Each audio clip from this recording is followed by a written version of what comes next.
Welcome back, NoDQ Galaxy, to a brand new edition of the NoDQ Review, number 316. I am the moderator, Virtue, being joined by this week's elite panel of the review. Of course, Aaron Rift is here, Gino is back, JJ Williams is back, and Jeff Meacham is in the house. What's going on, everybody? 316, Stone Cold, Steve Austin. Jeff, what's up? Good to be here on the last review of the year. Looking forward to the topics you laid down for us, Virtue, and looking forward to ending the year strong between tonight and my New Year's stream on Tuesday that we'll plug. Well, we got a little topic that'll talk about favorite and least favorite thing of 2024, and then we have a topic of talking about the big key players and what we would like to see, what could happen, what we would want the most for 2025. Yes.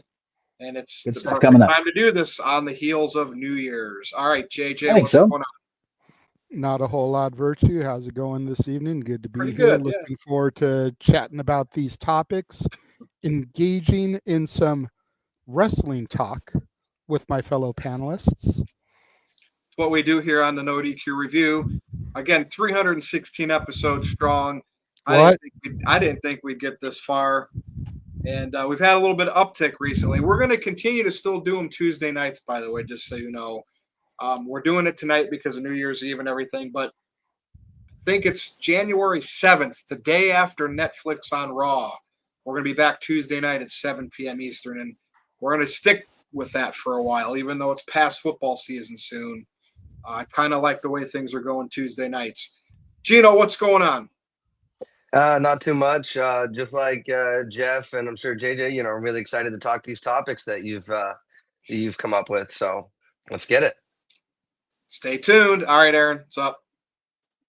I'm doing good. Looking forward to discussing 2024 as we head into the new year, and maybe we'll talk about Stone Cold Steve Austin. It is episode 316, but of course, people can super chat possible topics for us.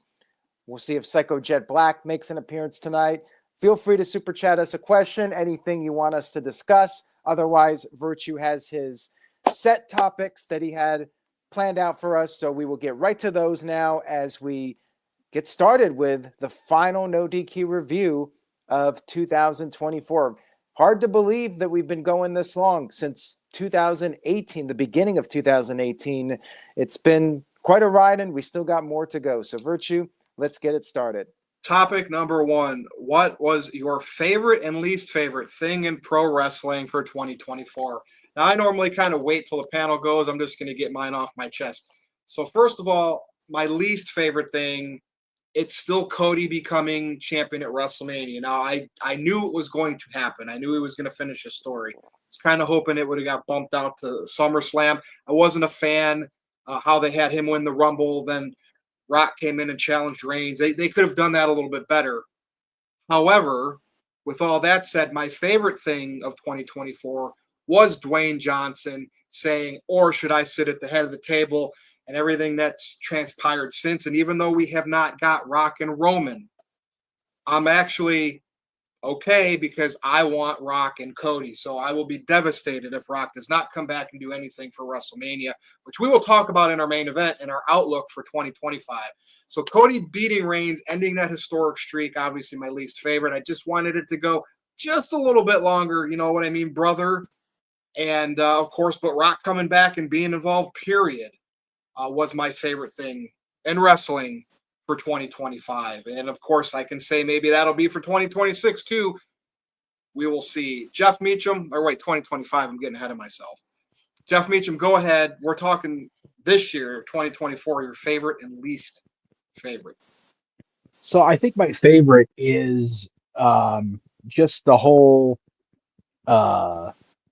creative resurgence of WWE. More so this year, I think that, it was kind of made not so subtly official by Stephanie at WrestleMania that this was really the first WrestleMania under the Paul Levesque regime. So it was cool to see WWE really just creatively rebound after so many years in the toilet, for lack of a better term. And I think my least favorite thing is the continued overwhelming toxicity within especially those on Twix, the internet wrestling community, the toxicity contained therein. It's just sad because there are people, even watching this show, that legitimately want one company or the other to just go away. They don't realize how important options in wrestling are to the overall business. We talk a lot on this show about the business of the wrestling business, Virtue, and without that variety, the whole business suffers. And I wish the trolls you have not yet slayed would realize that. Well, you know what I did not do, Jeff? I did not take the easy way out for my least favorite of 2024 and say anything bad about AEW. I focused on what the company that I watched the most and what I liked the most from this year and what I disliked the most. And again, it's funny because even though I disliked Cody winning, it set up so many other possibilities of things that I probably will like for next year. So it's crazy. Sometimes that happens, but thank you for that, Jeff. I'm going to swing over to JJ. Yes, you have something else? Nope. JJ. All right. So my least favorite thing or worst thing, whatever you want to label it as, was I think AEW airing the brawl-in footage of Punk and Jack Perry. I think that did them no favors, and even though they were already kind of on a decline prior to that, that just started the avalanche that they have yet to even recover from. Their decision to run that and Tony's insistence that it was a good idea, just abysmal. As far as my favorite, and I feel maybe it's just my bias, but I love the NXT and A partnership this year. I feel like it did such good for both companies. I've seen a lot of people that felt that it was a very one-sided deal, and I don't think that those people really understand business. Because while it was great for NXT, it was also good for the TNA stars to actually get seen by more than like 5,000 people because the limited outreach that Access gets. TNA wasn't on the YouTube anymore. Not everybody has TNA Plus. So being able to expose Rosemary, the Rascals, Joe Hendry, Jordan Grace to 800,000 viewers on a regular basis was huge for the TNA property to get them that exposure, and they enjoyed an uptick as a result of it. Now, JJ, I have to mention this because you mentioned the airing the footage from whatever it was with CM Punk and Jack Perry. Mm-hmm. And then I see, as soon as that WBD deal was official for AEW, and I don't know what they get, $175 million or $185 million a year for that for X amount of years. Meltzer, and he just waited. Like, that's the only, we're going to be profitable because of that. Does he not realize that they already probably had that deal in place? Because, first of all, did TNT and TBS lose the NBA officially? I'm not sure. Yes. Jeff is saying yes. So they lost the NBA. And you know how much they paid for that? A hell of a lot more than $185 million. They just wanted some type of content. It was a no-brainer to ink at least a 5-year deal for AEW. And Dave Meltzer's acting like this is some sort of win. And it's great for AEW to stay on TV, but there are reasons why the deal was done. Compare that to WWE's TV deal. Not even close. So just don't brag about it. Just be happy that AEW will survive for 5 more years, but his show's already getting cut because it's not hacking in the numbers. So it doesn't matter what TV deals you have in place. If people aren't watching shows, they will get canned. Or you can say that John Moxley ended the show. Oh, dude, I can't believe that's how they ended. But you know what? That again, I'm not trying to pick up. JJ mentioned it. I just kind of be more modest about it. Be happy that your favorite wrestling show still has a home for 5 years, but don't act like it's revolutionary. I mean, $185 million in today's world, it's kind of chump change, especially if AEW they spend so much money on their wrestlers' hotels. And I think they probably Tony Khan spends more money on them than WWE might on their wrestlers, unless you're like your top 5.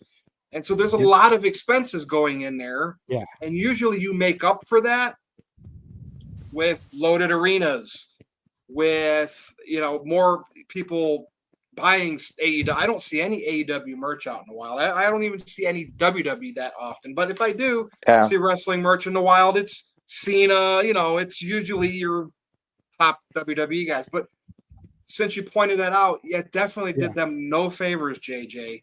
But yet people still brag about like that is why WBD, that was very bold for AEW to do that, and we're going to ink them to a 5-year TV contract.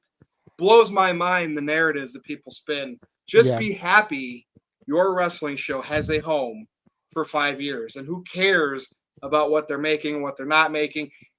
People like that bring so much light to that kind of stuff. That's where the trolls come in, and that's where this, you know what I mean? This headbutting that Jeff doesn't like on Twitter. When if people would just talk about what they liked and like maybe not brag about it, just say, hey, I think that toxicity could come down a bit. So it's the internet wrestling community's fault to a point that negativity, because they let it in. I mean, we've done it here.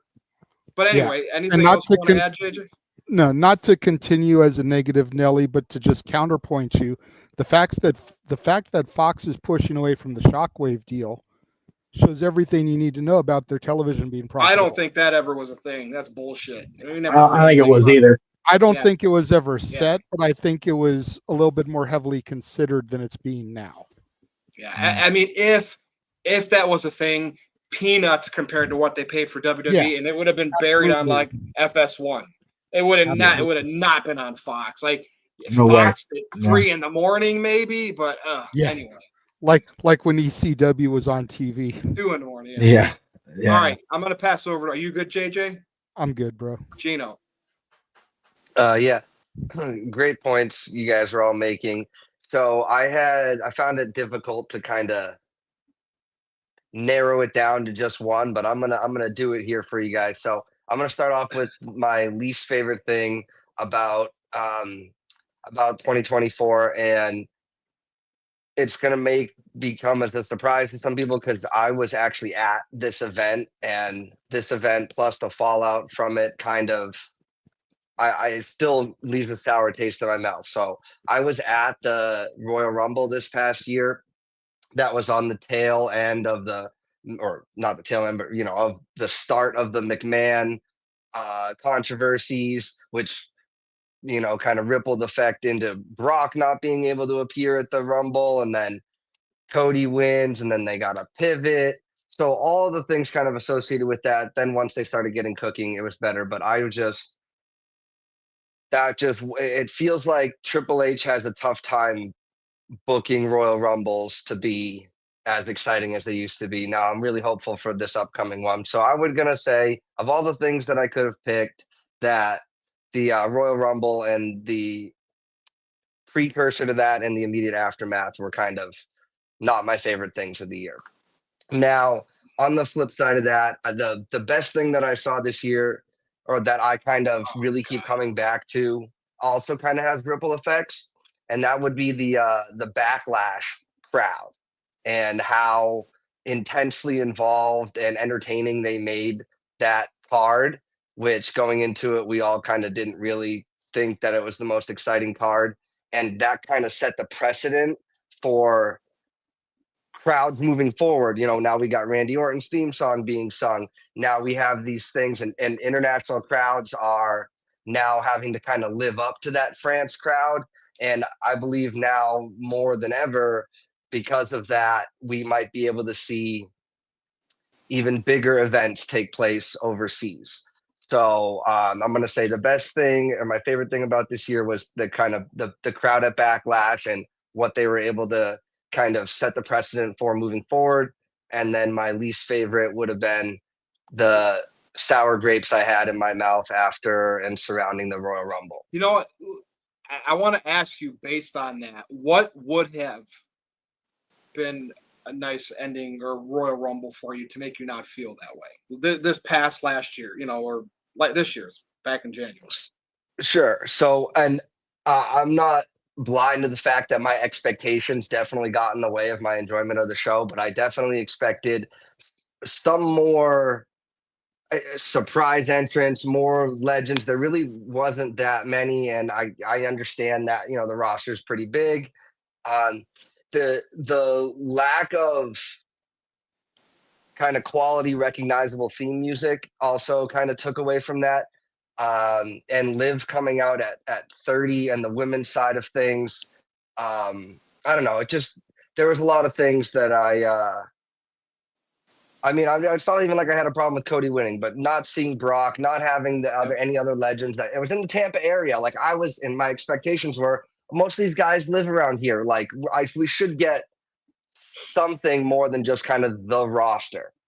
So because you want, when it's at the end, maybe from 25 on, you want that pit in your stomach. You want those butterflies. Like you see Cena in the ring, The Rock in the ring, Roman Reigns in the ring, CM Punk.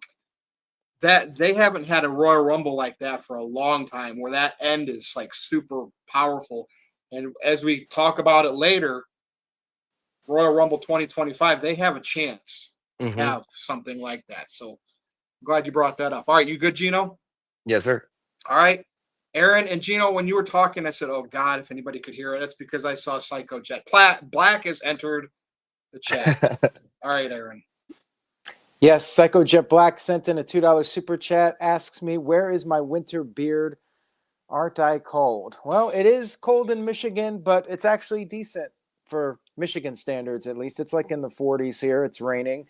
I'm not too bad. I'm indoors. Sometimes it can get cold indoors as well, but right now I'm doing okay. No need for the winter beard, but thank you for the super chat, Psycho Jet Black. Psycho's got another one, which we'll get to in a few minutes, but on the topic here, to me, 2024 was a great year for wrestling. I really don't have too much to complain about. Maybe a few negative moments and overall moments, but not too much. I would say for AEW, the biggest negative was the Death Riders. The storyline just hasn't registered with me or made a connection. It's fallen flat for me. And a specific moment would be that segment with the Dark Order in the backstage area. Like I was pretty much turned off of the storyline at that point. Overall, though, not just a specific segment, but AEW basically dropping the ball with MJF and his stock plummeting in 2024. I am so disappointed with that, and I'm hopeful that in the new year, MJF's career can get back on track, because to me, this was not a good year for him since his comeback and doing the heel turn and the feud with MJF. Very disappointing. But AEW's had some really great moments too. Bryan Danielson winning the world title at Wembley Stadium, I think, was the highlight for AEW, at least as far as my opinion goes. And then as far as WWE goes, not too much negative. I mean, they've had a tremendous year, maybe their best year ever business-wise. And creative-wise, one of their best years in a very long time, and arguably as good as their peak years in the Attitude Era. But I would say specific moments that I've not liked, I'm not a fan of the pull-apart brawls and the contract signings. There's still some segments that turn me off, but for the most part, I'm really enjoying the shows. And maybe how they've not really pushed the women's tag team titles enough, and then they're introducing more titles on top of that. So that is a little bit of a negative, but positives, just everything with the bloodline has been fantastic.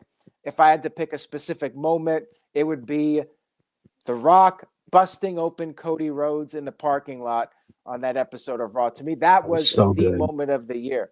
And how that didn't even get number one on WWE's YouTube video, their top 25 greatest Raw moments, and that wasn't number one? Are you kidding me? Look, Sami Zayn is great, but not Sami Zayn, I think it was Jey Uso beating Braun Breaker. That doesn't touch The Rock bloodying up Cody Rhodes. Not even close. Nope. So I very much disagree with that, but it's WWE's video. They do what they want, and hey, The Rock is, a part-timer, so they're gonna give the number one moment to the guy that's there every week. That's fine. nothing to really argue and complain about. But yeah, The Rock was the peak for me in 2024, and we'll talk about it later. I hope the peak will also involve The Rock in 2025. Now, Psycho Jet Black sent in a $2 super chat. Thank you, Psycho. Says, favorite 2024 events are WrestleMania 40 and All In Wembley. I think I would agree with Psycho Jet Black. WrestleMania 40 to me really delivered, and I really liked the All In Wembley show. Yeah, I would agree with you that those were the best of 2024. I mean, Jeff, what would be your top two? I can't argue with that. WrestleMania 40 delivered everything it was supposed to deliver, and Wembley was like AEW's last good stand this year. It's been nothing but ever since Wembley, personally. So I have to agree.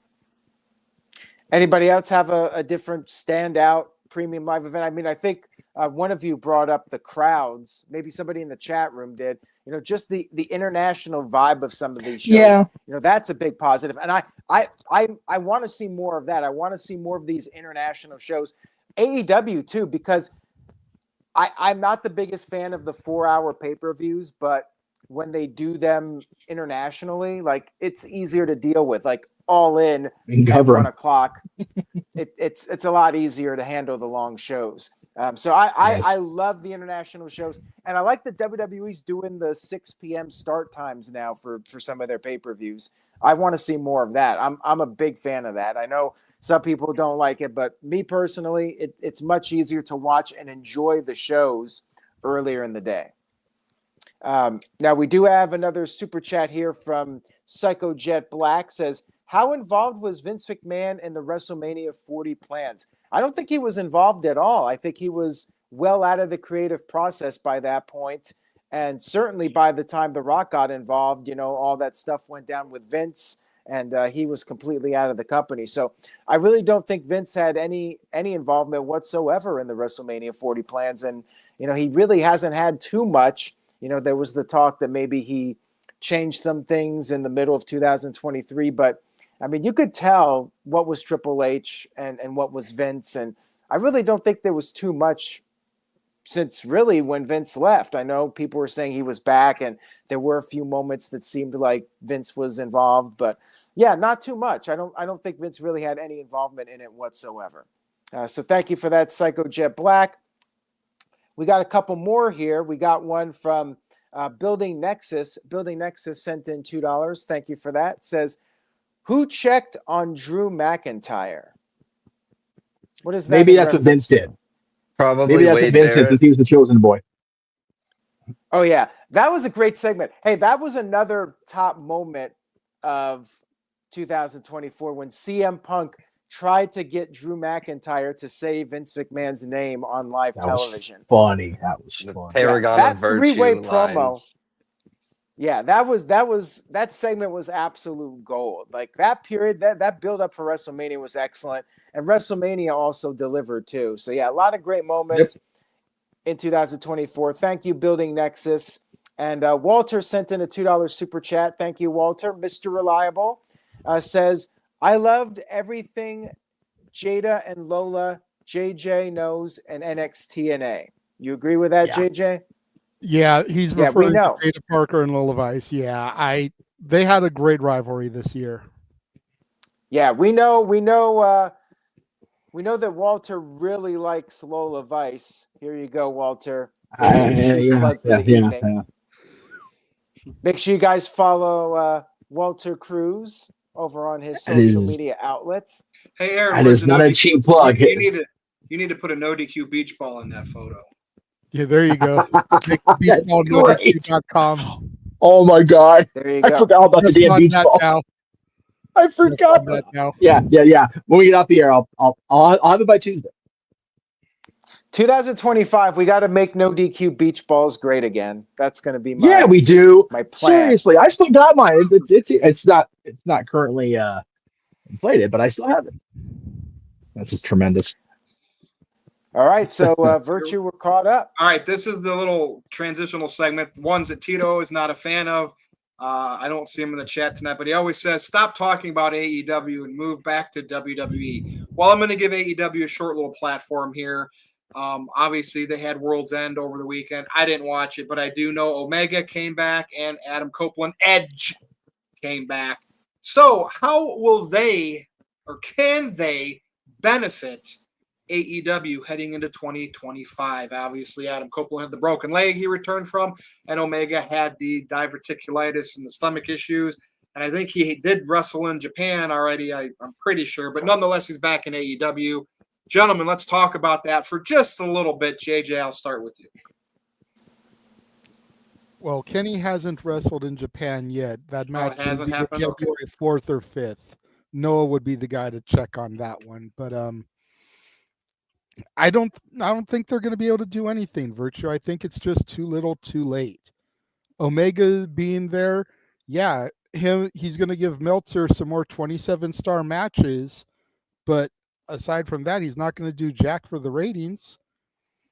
And the same thing with Adam Copeland. It's like, ooh, Rated FTR are going to have a match in their home of Asheville, North Carolina, and nobody's going to care. That's it? Nobody's going to care. Like, the diehard AEW fanatics are going to say it's the greatest thing ever, and the realistic people are going to say, show me the ratings. You know, Yeah. NXT is still consistently beating Dynamite in the ratings each week. And While total viewers don't matter, it's the demo. Yeah, whatever. So I think they have so much potential with somebody like Omega, but it's probably just going to be bringing him back and seeing what matches you can put him in. Instead of having cool angles, maybe have him fully against the Elite, which I know that's kind of what they've been doing, but maybe him and MJF. See, I don't want to see Moxley in that group. I could care less. I would rather see like MJF and Omega and some of those guys team up and be like, we got to fix this company. And, you know, just have Omega come out and say, you know what, I'm not an EVP anymore. I'm a wrestler. And like, just go against everything else, all the EVPs. Go against Tony Khan and get the fans excited. Like, create like a DX, like an NWO. I'm not saying copycat exactly, but like, to me, Omega coming back and him and MJF are like, we're taking this company back over. That's what I want, not this Moxley thing. I mean, you can make Moxley part of that, but anyway.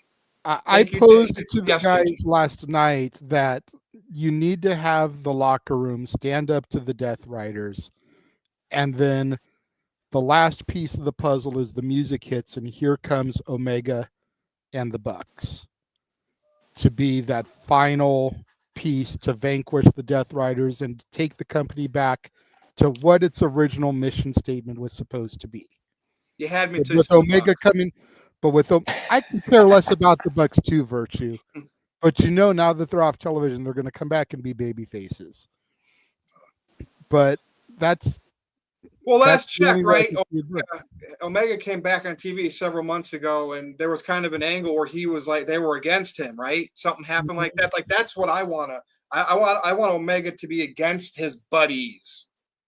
I don't know, but we'll see. But Tony Khan isn't going to book it like that because he doesn't follow up on anything. How long did it take to get a resolution to call an MJF? Oh, wait, we're still waiting.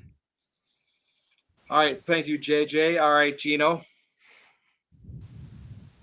Yeah. So I definitely think that you guys pretty much already hit the nail on the head. I think that as far as will their returns help AEW, I think that they will from a storytelling ability perspective, right? From a storytelling potential perspective.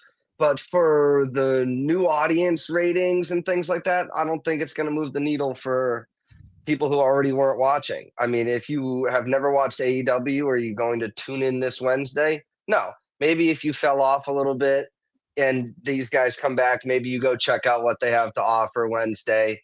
As far as it helping them, it gives them potential to tell better stories, hopefully, but it's not going to help them ratings wise or potentially even financially. So.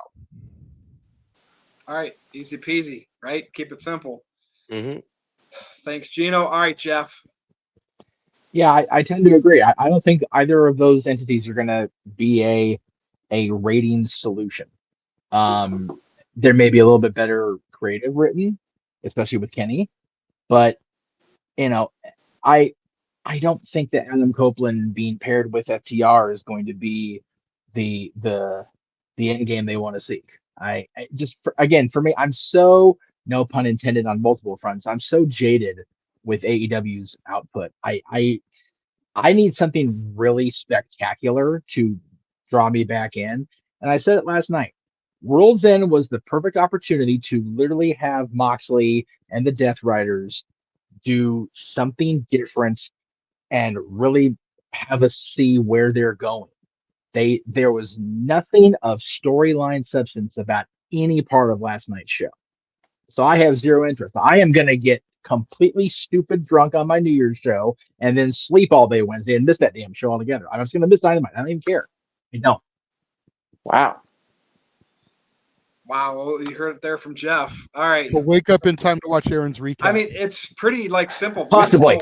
We'll see. We don't have much to say. Like neither one of them is going to That's help. right. It's going to be the same old AEW. Tony Khan's Yeah. just going to book matches. There's not going to be anything cool creatively. We're not going to see like Omega and Darby Allin and MJF team up saying, "Hey, if we can't fix this company, Tony Khan, we're going to leave when our contract's up and go to the other side of the pond, or the other company." It just cool stuff like that. I mean, remember Summer Punk in 2011? He was out of there, even though it should have been longer than 2 weeks. But just something cool, not just booking matches. Yes, Jeff? Well, JJ, I saw you. It's a true statement on AEW's booking when the one thing I'm looking forward to on Fight for the Fallen is Jeff Jarrett's announcement about his career. Yes. That, you know what? I may get a hangover remedy just to watch that segment. Honest to God. Big G's going to be I'm seriously not sitting there trolling with either. his tissues. He'll always have the highlight reel, though, and on all the endless matches and the TNA history, WWE history. There's a little bit of time in AEW. But, all right, Aaron, over to you. All right. So a lot of negativity towards AEW right now, and I enjoyed World's End. I think they are putting out a good product overall, but it's not enough. It's not enough to draw in more than their core audience. And what can be done to change that? Well, I think they need the cool factor. AEW does not have the cool factor right now. They need that one big, larger-than-life star who everybody idolizes. Everybody wants to be that person. They don't have that superstar right now. I don't know who that person will be. I commented on X about how I think there's still hope for them. I know people have given up on AEW, but I think they can still turn it around. Remember, Steve Austin didn't get red hot until 97. And when he came in as the ringmaster, people knew Steve Austin had talent. He was a good wrestler. He had the tools to be successful, but nobody knew to what degree. And he became the biggest thing in wrestling. Now, of course, some people are like, Tony Khan will never let something like that happen, because anytime somebody starts to get organically hot, it goes against what his philosophy on what good wrestling is. He just wants to book 5-star wrestling matches. He's not trying to find Stone Cold Steve Austin. He's not trying to make that larger-than-life superstar. Guess what? Your top guy might not be able to deliver 5-star matches. He might not be that guy, but he'll be the guy that sells tickets. And that's what they need right now. They need that guy that the masses are going to get behind and they're going to be rooting for, and they're going to idolize. They're going to buy the action figures. They're going to buy all the merchandise. They just don't have that guy. MJF could have been that guy, but then they turned him back heel. I talked about this earlier. Could they turn it around with him? Maybe. I say MJF needs to step up, go back to being the babyface, be the gray character. Yep. He doesn't have to be squeaky clean. He could still be MJF, but he needs to be in there. He needs to be jumping the Death Rider and just getting under their skin, pissing off John Moxley and just raising hell like what Steve Austin was doing back in the day. That's what MJF needs to do. He needs to go out there and be raising hell and just pissing off John Moxley and making them hate his guts. So then you want to spend the money to buy the pay-per-view to see them fight. That's what they need to do right now. They need something like that. Edge is not that guy. I'm happy he's back. He deserves to have one good run before he retires, but he's not going to be the guy that they can build the company around. He's over 50 now, and he's never going to be that guy for them. He's on the way down. He needs to be putting over other people. They need that young guy who can carry the company for the next 5, 10, maybe even 15 years. So is MJF that guy, or is it someone else? Who knows? But unless Tony Khan can change his opinion on how to put these shows together and his philosophy, I don't think anything's really going to change. It's gonna be what it is. You know, it's not going to be something that goes out of business. They got their TV deal. They're fine. They're in good shape there. But it's never going to be anything more than a distant number 2 unless they make some creative changes. So we'll see what happens. Aaron, they're getting behind. They're getting behind Max. They're selling the ring replicas now. They're going to be the second most profitable company in history, according to. All right, JJ. I'm just sitting here trying to compose myself because you should have let it out. It's Aaron's talking about they need this guy that's going to sell action figures, sell tickets, has the cool factor people idolize, want to be just like. They had him and they chased him out of the company. His name was CM Punk. Yep. You said it. Somebody was going to. If they did. Yeah. And if you remember correctly, numbers were a lot better when CM Punk was like a lot. And even Sting helped with that. And then they're, look at since. Yeah, he's Virtue, he's such a cancer. How much bad things have been said about him since he came to WWE. Yeah. Virtue, my phone was blowing up in the middle of nowhere drive between here and Vegas because of Punk's AEW debut. But he's bad for business. He's bad. Okay. It's absolutely crazy. And go ahead. Aaron. I was going to say Ricky Starks could have been that guy too. Instead, he's on ice. They're not doing anything. Jesus. Him not Cody on television is wild. Oh. And you know what? Ricky Starks can go in the ring. He's had some really good matches. I enjoyed his matches with CM Punk and Bryan Danielson. if we want to be honest, what's really haltering AEW, it's that their little clique bubble of the elite who don't want anybody else coming in being the focal point of that company, and they'll do their little shenanigans to set people off, and that's what happened with Punk. So everybody leaves. They're the ones to convince Tony Khan that this is our vision, and they get all their money. But in reality, what is it really doing for business as a whole? And that's the problem. You should have never made wrestlers EVPs, active wrestlers. Yeah. Go ahead, Gino. Yeah, I mean, I think that sometimes we talk about it and sometimes we don't, but like AEW was able to be created because WWE wasn't putting out top quality product. Now that they are, like, there's really, and Aaron, you've mentioned it on a couple of videos too, like with so many hours of quality content that WWE has been producing and is about to, with 3 hours of SmackDown and Raw on Netflix, plus your NXT, like, there's really like no need to go look for an alternative, right? It's like, I've got all this in my fridge at home. What's the point of me going out to the store to get the other drink that I don't have, right? So that also I feel like plays a role. If WWE was slipping, maybe. What did WWE do when they were stagnant? AEW came about, was hot for a bit. They got Punk, Roman Reigns, and Paul Heyman paired up, and we saw a side of Roman Reigns I did, but a lot of people thought they would never see. Mm-hmm. And now you have to take a chance. Sami Zayn has exploded from it. Cody Rhodes returned to the company and exploded from it. Kevin Owens, dude, that's all I'm going to say.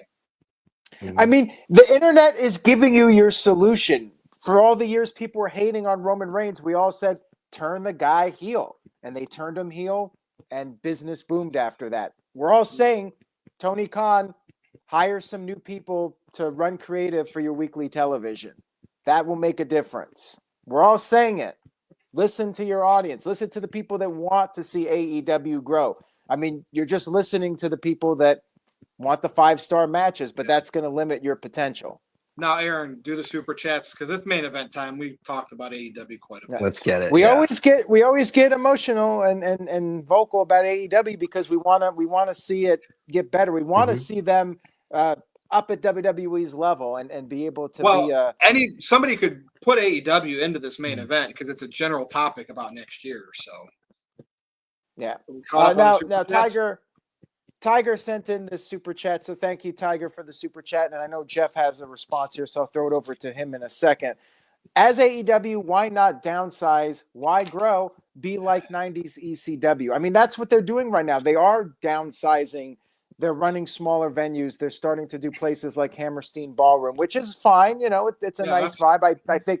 I think for now they should be doing that until they can get their numbers up. And you know, they basically are like, I feel like they're a hybrid of ECW and New Japan Pro Wrestling. They're like a combo of those two. So if that's your cup of tea, then AEW is for you. Jeff? And Maybe Go ahead, Jeff Jeff. disagrees. No, I actually agree. But what I was gonna throw in as my response was, it was put best by Paul Heyman on his biography DVD or release, whatever they want to call it now.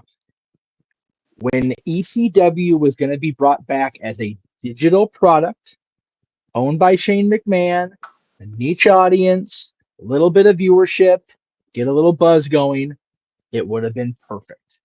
But when a network wants to get a bite on it, now they answer to not just their own website, not just their own company, but they answer to whatever network picked up, Sci-Fi at the time. Same thing here with AEW. If AEW would try to downsize now, this however big a dollar amount they got from Warner would be negated, other than the fact they're going to be on Max, because they still have to answer to Warner for Dynamite on TBS, for Collision on TNT, and pay-per-views will still have to be generating enough revenue to be worth something to the overall bottom line. It's just unfortunate because they had the opportunity when they were not on television yet full time, and they were just having that buzz with the pay-per-views, and just the word of mouth buzz in 2019 was really helping them. And then when they started getting on television, they added too much too quick. I think they grew beyond their expectations, much like ECW did in 1995, 96, 97.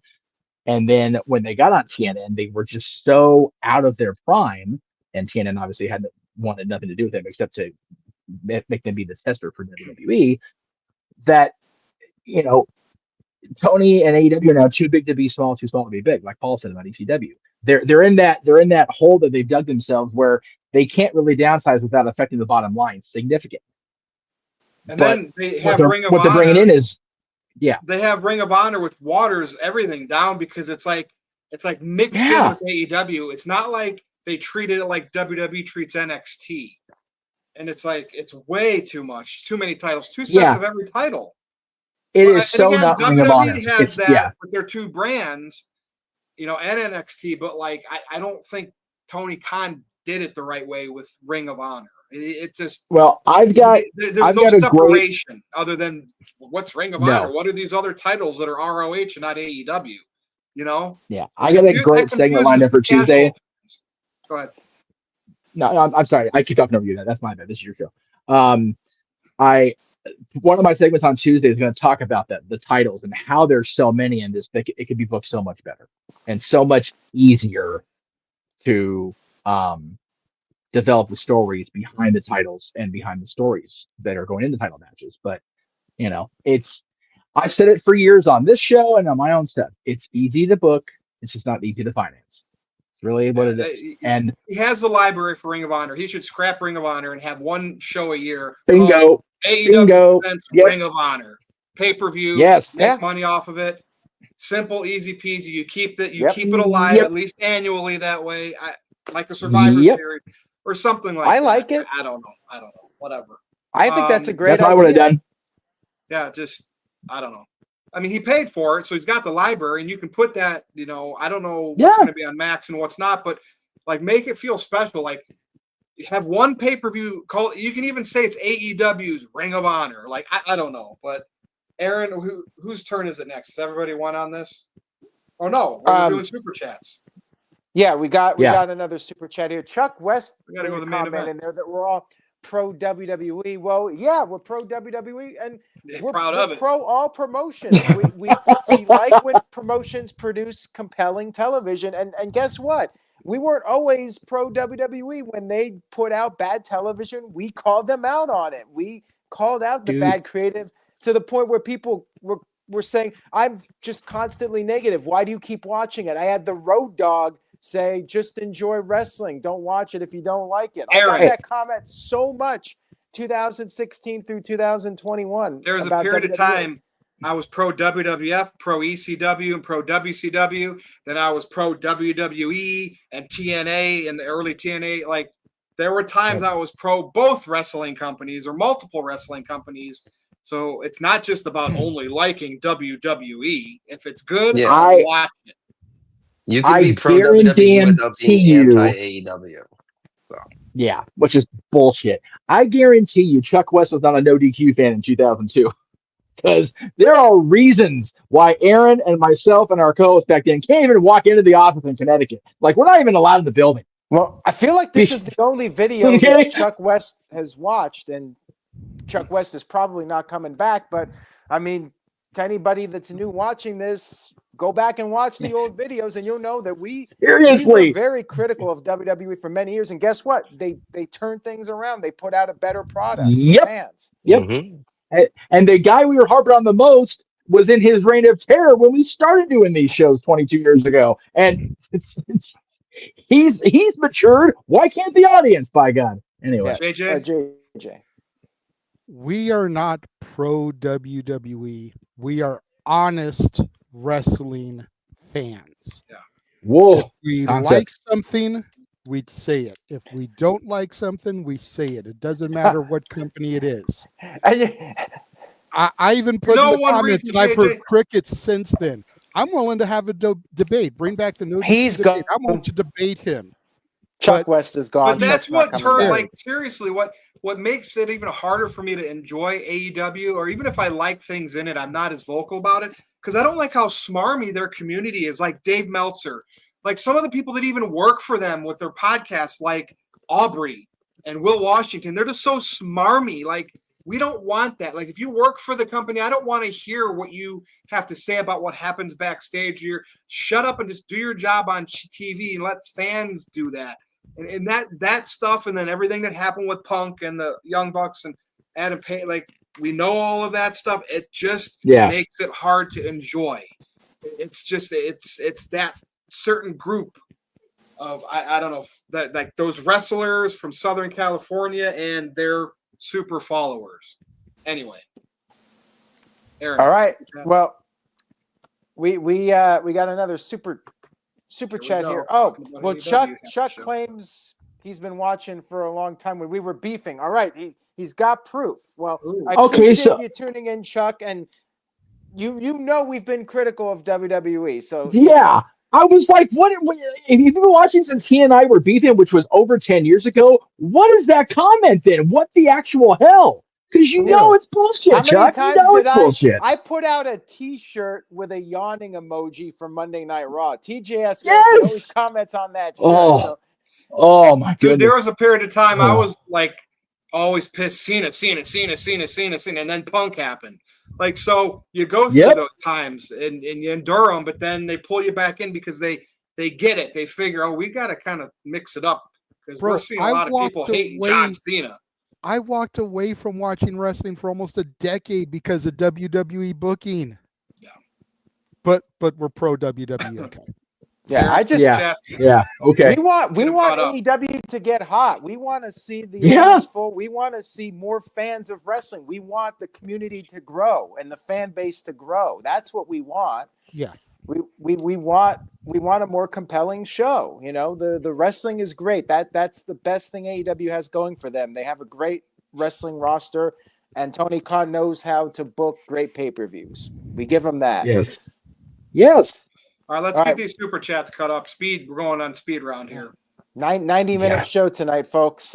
Told you.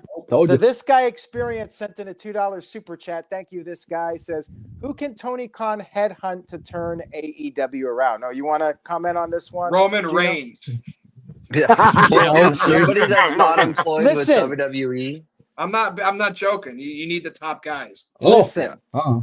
it's not so much the wrestler. Again, it's creative. I think he needs to headhunt some young writers that are in with pop culture and somebody who can produce a show that will draw in more people and will make the weekly shows must see. Like, that's the problem. And WWE is sometimes guilty of this too. Like, I want the shows to be must see. Like, I want to feel like anything can happen at any time. If I tune in, I don't know what to expect. And I want that feeling like if I step away from the TV, I might miss something important. And I never feel We're on that speed way. round and people are raising their hand. Let's go.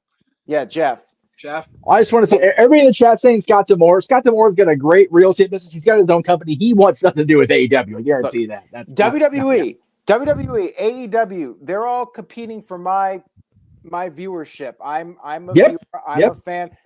I watch television for entertainment. I want to be entertained. So when I turn on the TV, whether it's WWE or any television show for that matter, I want to be entertained. You gotta get me hooked to that television set.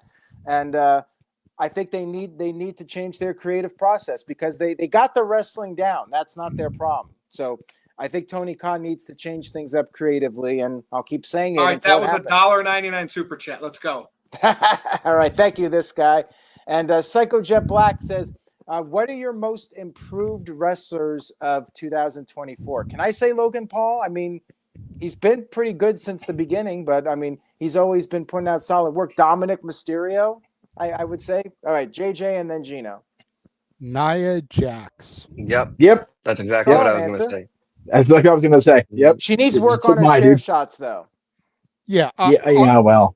She doesn't want to hurt anybody. She does it sloppy. Yeah, she does it sloppy to be safe. She gets criticized. She beats a bitch's ass. She gets criticized. There's no silver lining with her. Nope. Yeah. Gino? I was going to say Nia Jax, so perfect. All right, there you go. Didn't Big Vito rip into Nia Jax on the No DQ review back when we started? I think he did. Yeah. I think he did, yeah. Wouldn't surprise me. Yeah, Nia's definitely up there. Bronson? Yeah, Bronson Reed definitely has Bronson Reed getting rehired after being cast away the first time. That was he made a solid improvement this year, no doubt about it. Braun Breaker. I mean, Braun Breaker keeps just getting better and better. Like he hasn't plateaued yet. I think he keeps growing as a performer with each passing week. So, Braun Breaker's up there. Yeah, I mean, finally went to Garden. Jey Uso maybe. Yeah, Liv Morgan definitely up there. Are we talking about just what they? Thumbs down from JJ. See, I think are they talking about just wrestling or character too? Because I would say Kevin Owens. Kevin Owens has always been great.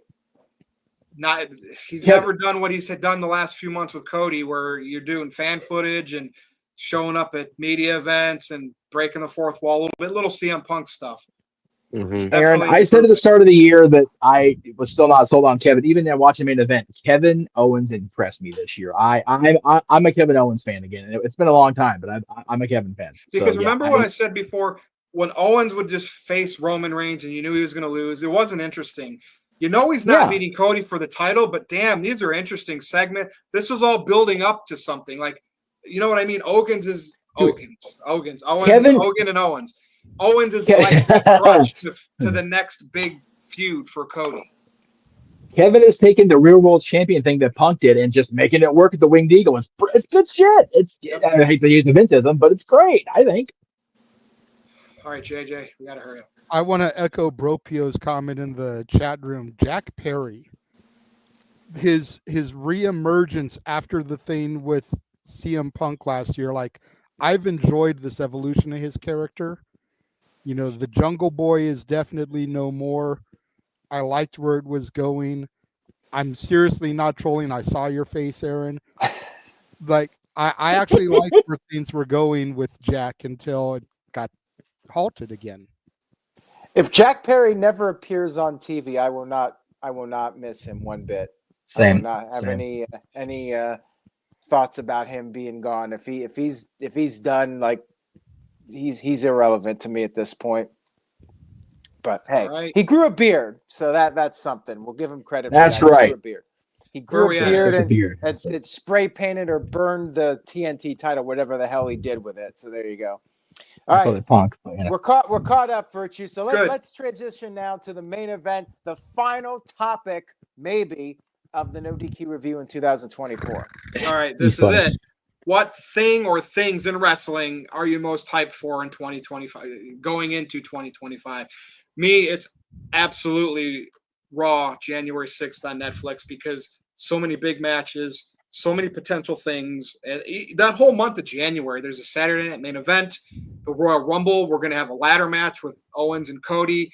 The Rock, that's going to set the tone for WrestleMania season. So January in general, but since it's first, January 6th, a week from tomorrow, Raw. That I'm expecting to be on the edge of my seat. And even if they don't really do too, you see appearances, you have great matches, and they just do that one moment near the end, whether it happens with Cody, Roman, Rock shows up, that's fine. Just make it big, make it count. That's what I'm most hyped for. Gino, what do you think? Yeah, I have 4 things on my list. That is definitely one of them for sure. I'm not going to say the others because I think that the boys might cover that. But what I'm most hyped for, I'm wearing his shirt. He was my camp counselor when I was a kid in West Newbury, Massachusetts. It's the John Cena retirement tour. I'm sad that he's leaving, but I'm really happy he's potentially getting the send off that he deserves. Right, knock on wood, injuries, aside. He's an amazing person. He's not everybody's cup of tea wrestler wise, but he's still a massive, massive draw. Still, I mean, in my opinion, he kind of kept wrestling from, or at least the WWE from kind of dying out when he was on top. I know a bunch of people left because of him, but they made a ton of money on creating new fans, kids, all that stuff. I have nothing but great things to say about John Cena and the effort to save time, his retirement tour, seeing who his first opponent's going to be, and seeing who that final opponent is going to be. I'm very hyped about that. Dude, Jeff, didn't it just seem like yesterday that Cena came out and got in Kurt Angle's face? I just can't believe that he's going to be on the final stretch of his career. I mean, 22 years, whatever it's been, gone just like that. Yeah, it'll be 23 by the time he's all said and done. Having Vince introduce him on his 20th anniversary, it was just like 20 years. Like Aaron and I started the audio show Extreme Mayhem that same year. Like 2002 was such a pivotal year. TNA started, Ring of Honor started, Johnson, the OVW 4 debuted on television, and then we came in at the end and just made everybody mad at one point or another. We pissed everybody off. It was a beautiful thing. Yeah. So yeah, 22 years going on 23 is crazy. But yeah. For me, I'm honestly looking forward to April 27th. TNA Rebellion comes to Los Angeles, and other than ECW, it'll be my opportunity to have seen every major brand in my hometown at least once. WWE numerous times, AEW numerous times now. I saw a WCW house show out here locally, and the NWA's television presence was here for a long time, but TNA is the lone holdout because they haven't come out here. They've come out here so infrequently, but I will do everything I can to be at Rebellion because I want to see TNA here in Southern California. That's what I'm looking forward to more than anything, honestly. All right, and think about it. 22 years later, we still hear the name TNA. Right? And not like Ring of Honor because a billionaire bought the rights to them and he's putting them on his AEW show. It's survived in different facets, got small, got bigger, small, but that's pretty impressive in the wrestling business. People were so convinced it was going to be done after a year, and they had the anniversary show with freaking Sting and Styles against Luger and Jarrett, and then after 5 years, and then they had Kurt Angle, and after 10 years, and then they had Hogan, and yeah, he was problematic, but the biggest star in the wrestling world was in TNA at one point. It's just it's evolved and it's survived. So good on them, and I'm looking forward to seeing them in person. You're not looking forward to like maybe a cross branding of Disney and WWE? Is that a possibility? Mickey Mouse, WrestleMania? God, if had the Endeavor deal not gone through, and those rumors, Rock's involved with Disney and some of his movies. Oh yeah, on the board. Oh yeah. WWE's always looking to get in with bigger things. I mean, what you got to get? Where else is there to go? they've got a built-in liaison if they need one. So there you go. You know, I'm down, Dwayne. Make it happen, brother. JJ. How do I follow that? WWE. Yeah. Sorry. He just pulled the Shawn Michaels 95 on me. But I'm looking forward to seeing.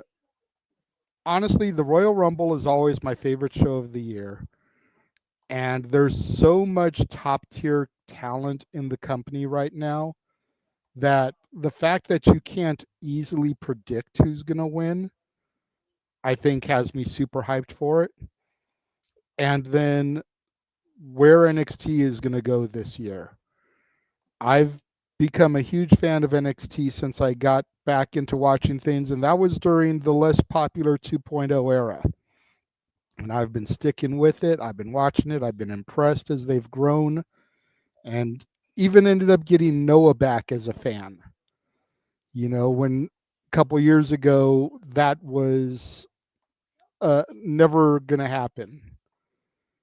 You know, not on anybody's bingo card. So seeing what happens with NXT in 2025, seeing which stars get called up to the main roster.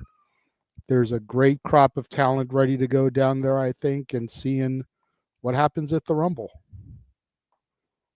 What do you think is going to happen at the Rumble? Any early predictions? Or you want to wait till? I want to wait until I Close. get to know a little bit more who's in the field. The only prediction I feel comfortable putting out there right now, Joe Hendry will be in the Royal Rumble. Yep. Okay, fair enough. All right, Aaron, over to you, and of course, the NoDQ Galaxy. Yep, we got the super chats here, which we'll get to in just a minute. But as far as what I'm hyped for in 2025, there's a lot. John Cena coming back, as we mentioned. My prediction, he'll be winning the world title at some point. He will break that record, become 17-time world champion. I expect that to happen. Looking forward to his final run. And I'm looking forward to him under the Triple H regime without Vince giving him the cheesy dialogue that made people hate him. John Cena going out there and just being able to be himself. I'm looking forward to that. I'm looking forward to how Cody Rhodes's world title run comes to an end in 2025. Will it be Roman Reigns? Will it be The Rock coming back? I'm hoping we get The Rock, but will it be John Cena? Could be John Cena. Maybe John Cena is the one who dethrones Cody Rhodes. Hey, maybe John Cena beats Cody Rhodes at WrestleMania, and then Cody can win it back from John Cena later in the year, and John Cena will put over Cody just like The Rock put over John Cena at WrestleMania. JJ's just shaking his head at that one, but we'll see what they come up with. I'm looking forward to Netflix, what they do with that. Should be a great year for WWE. I expect this to be among their best years ever in 2025 with the Netflix move and all the stuff coming up throughout the year. I'm looking forward to the additional international events. Those are always a lot of fun. So yeah, a lot to look forward to. And now we got a couple super chats here. Before building we Nexus. get to them, go ahead, do this one. Yeah. Do this one. Okay. Predictions for Tribal Combat. I want The Rock to cost John Cena, but my John feeling Cena. is Roman Reigns will beat him. Or no, The Rock. Yeah. The Rock. You want to cost Roman Reigns. Okay. I don't think that's going to happen, though. I think Roman Reigns is probably just going to beat Solo and move on to the Royal Rumble. This was a good super chat because I want to give my bold prediction. And I only have a week, but I think Roman Reigns will win the Ulafala, right? I think Rock will show up and take it from him and beat him down with Jacob Fatu, with the bloodline. I don't know how Solo will be factored after a loss there, but I think it'll all be a collusion. That's the first step, Rock claiming the head of the table. Then I don't know how soon it's going to happen, but he will be in the Royal Rumble. He's going to, if he doesn't win it, he's still going to find a way to take the title from Cody. I'm sticking to it. That's what's going to happen. I've had enough Easter eggs for them to deliver on this based on post-WrestleMania this year.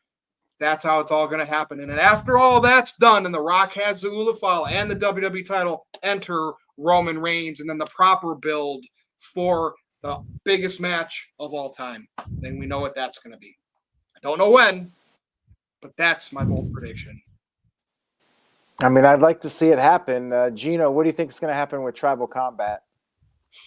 Yeah, I mean, going into it, I just kind of feel that this is getting done so that we can move Roman on to bigger and better opponents. He's gonna claim his Ula Fala and move forward into the WrestleMania season. A lot of people thought this could be a WrestleMania match. I just feel like there's too many other opportunities for Roman Reigns to have him fight solo at Mania. So this is the end. I have a feeling it's going to be John Cena versus Cody Rhodes, and then Roman Reigns versus CM Punk. I feel like Roman Reigns might end up beating Gunther before WrestleMania, which is something I wasn't thinking before. But I don't know about The Rock unless they're, like you said, Virtue, if they're working the dirt sheets here and working all the wrestling sites. Dirt sheets that are right 20% of the time on major stuff. I'll take my gut feeling over that, which, by the way, I think my track record is 75, 80% right on big, bold predictions like that. I'll take my gut feeling over what dirt sheets think they know every day of the week. Yeah, I mean, I want The Rock to be part of WrestleMania, but if he's not, if they do Cody Rhodes versus John Cena and Roman Reigns versus CM Punk as the world title matches, I don't have a problem with that. I'm cool with that if that's what they end up going with. But my number one wish is for The Rock to come back and get back in the mix and be part of WrestleMania. All right, let's move on here. Oh my God. All right. Okay, Psycho Jet Black sent in a $2 super chat, says, prediction, Jeff Meacham will drink alcohol in 2024. That's not a prediction. That's been spoiled already. And he was drinking on the shenanigans last night. I was drinking last night. Yeah, seriously. I'll be drinking He on might be Tuesday. drinking I think before. he meant 2025, in which case Jeff, all you that gotta would do be is done on the first day because swallow mouthwash and you could say you drank. This is true. Jeff might be drinking before we end this stream tonight. It depends how many super chat Psycho sends in. There you go. Not kidding. No. All right. Tiger sent in a $2 super chat. Thank you, Tiger. Says, predict this was not on my bingo card for 2025. So a really, really bold prediction. Yeah, JJ. WWE and AEW do a show together. Oh no. Yeah. That's major. All right, here's mine. Yeah. Shane McMahon actually shows up in AEW because I feel like it's not going to happen now, but I still think it would be interesting if he showed up. I don't know if it would amount to anything, but it's not on my bingo card right now. I don't see it happening, but Ready? Okay. I'm going to say this. Kevin Owens. This is something you don't think would happen for various reasons. Kevin Owens versus Triple H in a Stone Cold similar type thing at WrestleMania, where they can protect Triple H. It's been a long time. Who knows what his doctors say? Hey, you can do this and that and that. I mean, obviously he can work out and he can put stress on his body. So with that said, maybe they get creative. Kevin Owens versus Triple H at WrestleMania. Again, far out there, but isn't that what we're doing right now? Yeah, it's not on my bingo It could be card. extremely gimmicked and worked as well to keep Triple H safe. But again, we're talking like less than 3% chance happening. All right, Gino? Yeah, I would say, again, far out there. AEW continues to underbook MJF, and there happens to be a falling out, and Tony Khan repeats the CM Punk mistake and lets MJF go, and then he goes over to WWE. I was just thinking that too. Like, what if MJF is able to just quit AEW and gets out of there in 2025? That'd be great. Oh, it'd be so great for him anyway. I'm not for AEW. Yeah. He should have gone to WWE and not gotten that stupid tattoo when he had the chance. But right. Oh, shit. God. So for me, go ahead. Oh, go ahead. No, you go ahead. Vince McMahon will serve time for the accusations. That's the bold prediction. I don't think will actually happen. No, he won't. Oh yeah, you're listing like that's okay. It's about Vince. It's about wrestling. So yeah. Problem is those kind of legal proceedings. Like if he's actually charged with a crime, that'll be playing out like well into like 2026. Like that won't even happen in 2025. Which is why it's that bold. I personally think Trump's going to pardon him, and we're going to be done with it. I'm going to be honest with you. I don't know how long it'll take. I think everything will settle out of court. The other party will get X amount of money. It'll all dissolve and go away, and that's what they really want. They want Vince's money. That's why it's a lawsuit. Well, they could say that they're trying to white knight for females and toxicity in the workplace and this and that. They want Vince's money. And I'll tell you right now, if her legal team keeps putting out those statements every other day, they're not even going to get that. Yeah, like they just keep stepping on their own legal foot. It's bad. I mean, he might start an entertainment hub company, whatever the hell that means. Like, so he's going to still try to throw his money into something. That's absolutely sure, absolutely insane. It's only getting crazier too. He's got a few $billion, so he can do what he wants. That's fair. Money talks, as we know. Bullshit walks. All right. Shout out to Mr. Anderson, who sent in a $5 super chat. Thank you, Mr. Anderson. Says, prediction, I will shave my head if Wade Barrett comes out of retirement to wrestle Drew McIntyre. Have you noticed my head is already shaved? I mean, I guess you mean like 100% bald, but only if it's for the Intercontinental title and Matt Cardona is in the match too. Otherwise, it's not going to happen. Yeah, if Matt Cardona wins a WWE championship in 2025, and this could be the Intercontinental title, then yeah, I will completely cue ball it again. Crap! This is a buzz. I will just bet against Cardona. I'm making the bet bet against Cardona again. Matt Cardona wins a championship in WWE. It could be any championship in 2025. Even the Speed Championship? I will do it on video. I will get a razor. I will do it. I'll get the shaving cream. I'll do it on video if Matt Cardona wins the WWE Championship in 2025. If he does it before. Go ahead. Any championship? It could be the NXT Championship. What about the Speed Championship? Could you imagine it could be the Speed Championship? U.S. champion and Chelsea's U.S. champion? Oh, dear Christ. What have you done to me, JJ? Okay, he's already won half of the women's U.S. champion already. That's right. So if Matt Cardona wins that title before Aaron visits out here like he does every year, I'll make sure that gets done. I'll either videotape it or I'll shave his head myself, one or the other. We'll make it happen. Now, Aaron, before you go on, Jeremy Dorsett keeps asking me if I think Chris Statlander will become AEW Women's Champion after Mercedes Moné does or whatever. I don't know. Who's the AEW Women's Champion right now? Mariah May. It's still Mariah May somehow. And what belt does Mercedes have? The TBS Championship. Sure. Chris Statlander will beat Mercedes Moné for a title in AEW. I don't care, but that's just odd that somebody's asking me that, but whatever. All right. We got some more super chats here. Thank you all for the super chats. Much appreciated. We're going to 90 minutes tonight, it looks like. At least. All right. So Psycho Jet Black sent in a $2 super chat, says, prediction, Ryback will not return to WWE in 2024. Well, yeah, duh. He's got 3 days. Did he mean 2025? Or 2? No, I think he means show up on Raw. Well, it's already been taped, so probably not.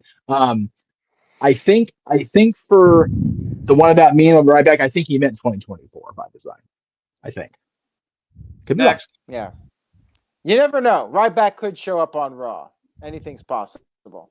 This Monday night, we could see the return of the big guy, Ryback. If he's on Raw Monday, I'm definitely drinking Tuesday. Jesus, are you kidding me?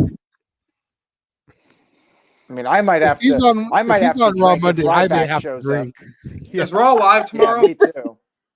Is Raw live or is it already in? Oh, okay. I thought it was canned. So there's no more taped shows. Even SmackDown's live on Friday. Okay. What's the first 3 hour show? Friday. Okay, Aaron. All right. Psycho Jet Black sent in a $2 super chat, says, prediction, JJ will watch his UHD TV in 2024. Nope. Right. 2024? No. Yeah. Give me $5. When is JJ going to unbox that TV? When will it happen? He probably already has, and it's just the box. Yeah, how do you all know? Put the straps back It's on. still got that whatever you call that tight wiring on it. Yeah. Yeah, you can put it back on. JJ, when You can put it back on when there. is it being unboxed? I have already said it before. I will. This is the last time I'm gonna say it. I will not discuss this TV in 2025. There's my prediction. Oh, wow. Damn It it. will be opened when we move. Yeah. Been a Are couple you of gonna hiccups. broadcast it? couple I think you have to hiccups. broadcast it. I will. I will make it on an episode of the Shenanigans. But there have been a couple of hiccups in us getting out of where we are, but we don't want to unbox this big ass thing Yeah, and then no. have to move it loose. Yeah, God. It's Oh. better to just keep it in the box until we move. All right. But that is going to be a moment, the unboxing Yes. of the UHD AI TV. Yes, we will do a video and everything. We're gonna need a wide ass All freaking right. IMAX screen to do this shit, I swear. Oh God, that was good. That was All right. good. And Psycho Jet Black sent it a $2 super chat, says, prediction, I will botch the super chats in 2025. Yes. Valid. And you know what? Another bold prediction, Walter Cruz will continue to not use a spell checker for his comments in the chat room. I was going That's to a say, that's prediction how for the I new knew year. he mid 2025 and all these, because we've been hanging around with Walter too long. We've learned to speak typo. Yeah, that's right. Right, That's it. exactly. All right, and Building Nexus sent in a $2 super chat, says, how many TNA stars will WWE swipe? Well, Jordan Grace, maybe Joe Hendry. Who's the There's third no one? Josh Alexander. Josh Alexander, Joe Hendry. I think they might Jordan. get Hammerstone as well. I Oh, could oh, see them picking up the Rascals once their deal is over as well. and Alex has a bum knee right now. He may be out for longer than we're thinking. So, Hammerstone. So at least five. At least five. A bum ticker? No, his knee. Oh, his knee. Okay, gotcha. Hammerstone All right, just had surgery. Psycho Jet Black. I think it was his knee. Okay. Psycho Jet Black sent in a $2 super chat. Best promos and segments of the year and the worst. Didn't we kind of talk about that at the beginning? Like the Yes, best we and did. worst segments of the year? I mean, we didn't talk about SmackDown segments per se. Gino, you got anything? I would say for segments, it's the Bronson Reed, Braun Strowman brawl in the parking lot, and Dom turning on good. Rhea by kissing Liv are probably my segments of the year. Great choices. Like and Bronson Reed doing all the tsunamis on Seth Rollins. That was a great so segment. good. It's just Tsunami finisher of the year, please. Yeah, right. Well, spoiler alert, it didn't win or is not going to win the finisher of the year, Ugh. which kind of shocks me. I'm disappointed with the NoDQ viewers for voting for the Crossroads. Come on now. Oh, the move that It takes was such a minimum valid- 3 to put anybody down for 2? Okay, got it. Bronson Reed's tsunami is such a valid finisher. It finished his own ankle. For real. Okay, I'm That just was saying. actually that was going to be one of my least favorite things of the year was all the injuries jumping off of cages in both companies. God. You know, but Yeah. they were close enough. Yeah. Easily, War Games was promo for rough, me, man. It was Rock saying, "Or should I sit at the head of the table?" Clearly, Yep. Oh, that was epic. clearly. Yep. I mean, that was I know- January. That was the beginning of the year. Yeah. Yeah. And then when he did the Any Raw crackhead segment. Karens and any of the final boss stuff was just absolute gold. Yes. Mama Rhodes, So good. so good. I know most of her promos are cringe, but Nia Jax's BBL Bailey promo had me in stitches. That was funny. That was funny. We're good. All right, guys, we got one more. And by the way, you can fix this. Vote Tsunami in the NoDQ year-end awards. We still got a couple days left, so vote now.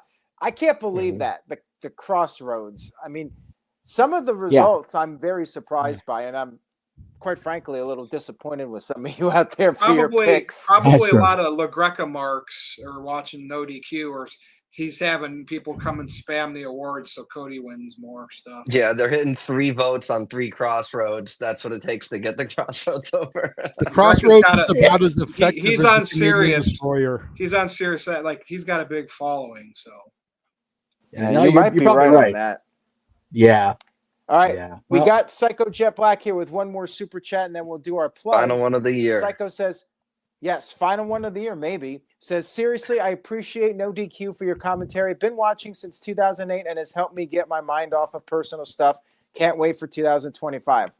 We appreciate that, Psycho Jet Black. It's all about having a good time here and having some positivity, even when we're being critical. When we're critical, we're trying to put a positive spin on it and try to be optimistic as much as possible. And hey, it's okay if you want to, send your alimony checks and child support over to Aaron instead. That's perfectly fine, man. Looking at you, TJS. Anyways, thank you guys so much for supporting in 2025. And best thing you can do is just keep spreading the word. Tell a friend about the channel and the No DQ review, and let's continue to grow the audience in the new year. So, Virtue. All right, let's do our final thoughts. Go ahead, Gino. Yeah. Again, thank you so much, guys. It's an honor to be here. I started just after SummerSlam. I had wanted to build up the courage. It took me since WrestleMania to SummerSlam to build up the courage to even ask to be on these things. You guys have welcomed me with open arms, and I really appreciate it. It's been the absolute highlight of the second half of my year, and I look forward to joining for many, many more. If you guys want to catch me in other places, I'm on all the socials at Papagino0017. Branding is important. Don't forget to share this video with your friends and family to support NoDQ, because they are one of the greatest places that you can find where quality people are talking wrestling. So thank you so much for that. And I hope everybody has a good new year, holiday season, safe, and don't drink and drive. It's almost seriously, call a freaking Uber if you're gonna drink. Thank Like, you. golly, man. All right, Jeff. Oh God. Okay. Well, this is all just coming up on Tuesday night, but New Year's Eve is my own channel's anniversary. 5 years. I can't believe it's been going 5 years. But all this stuff you're going to see on Tuesday night, including in the opening hour, the revelation of who wins the NoDQ.com 2024 year-end awards. God, 2024. And yeah, please vote against the Crossroads. My God, you guys, don't start my year-end show off on a dark note with voting a horrible finisher. But yeah, we got a lot of stuff planned, and that in memoriam segment just keeps growing every day. Like, people need to stop dying already. God, it's terrible. Yeah, that's all Tuesday night. And Gino, I just want to say, having been around as long as I've been around, you are one of the best additions to the No DQ media team that I've seen. You've done an incredible job. I'm happy to be a part of the stream whenever you're on, brother. So thank you. That means a lot. I really appreciate it. Been watching you guys for a long time. Appreciate that. Thanks, Jeff. All right, JJ. Well, much like Jeff, we've got a bunch of stuff in store at the Simply Reliable Studios. All of these shows are going to be done watch along style. Lots of Japanese content, which means the Simple Man Noah Foster will be staying up to the wee hours of the morning. And then, of course, Fight for the Fallen, the Raw debut on Netflix, New Year's Evil for NXT, all going to be covered watch along style along the channels of the only reliable SRS in professional wrestling, the Simply Reliable Studios. Thank you, JJ. Aaron? Yeah, TJS does not have a kid to my knowledge. I was just talking about in the. And it was me, general sense of when I said that about Psycho Jet Black, that's Virtue being Virtue. You got Virtue moded. Like, I think everybody knows at this point, you don't take anything I say seriously like that. Like, I'm a dick. Yeah. That's what I do. I'm telling TJS. I've been pretty you're gonna blow your nice. money, blow it on the channel here. The second half of this year, I've really let up on that full Virtue mode. So, yeah. I was pointing that out to people. I was like, dude, yeah. Like, he's really lightened up. You got to turn up the juice again, Virtue. You got to turn up the voltage in 10.5. There you go. There's a prediction. Virtue, turn the voltage back up next year. Yeah. This guy Experience sent in $2, so I guess that's going to be the last one of the year. By the way, Gino, pleasure to have you on the channel. You've been great, big part of the channel now. We love having you on. And same thing with this guy, great guy. We'll have him on more in the new year. He says, how much is left for TJS's return? So what happened? TJS changed our chat group to Mariah Carey and got I booted him out of the chat group, but because he's not in the chat group, he doesn't ever know that if, hey, I want to be on the show or whatever. He has my contact information. He can go through Aaron to get through me. So it's on him that he's not on the show just because I booted him out of the NoDQ review chat because I didn't, you don't just go in there without asking me and start changing the theme, changing people's nicknames, and he's notorious for that. So he might come back. one day, but Shame on Yeah. you, Tyler. Shame on you.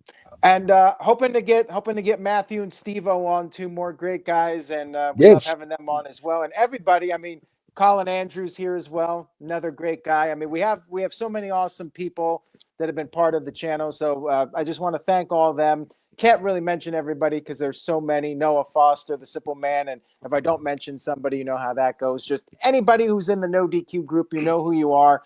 Love to all you guys. You're all fantastic. Thank you so much, and look forward to 2025. Going to be a fun time.